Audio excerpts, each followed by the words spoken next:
कौन गरहनवा पापा सांझे बेरी लागेल। कौन गरहनवा बेनुसार ए पापा कौन गरहनवा बेनुसार। कौन गरहनवा पापा चौके पे लागेल।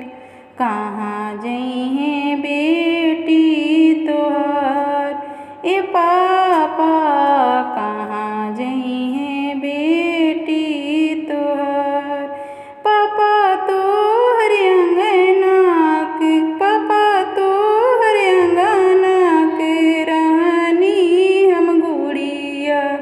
तबे काहे बनी गईनी जहरे के पुड़िया।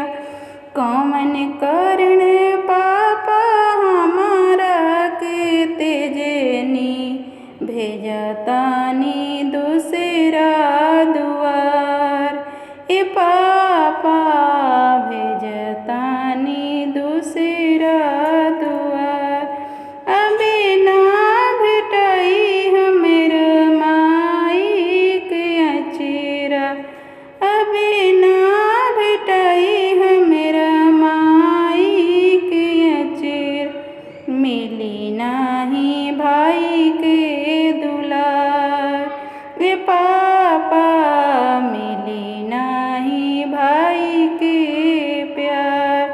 बेटी हमर घरवा के हो में हमान हो।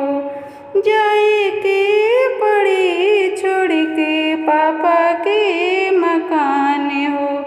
सूरज गरहनवा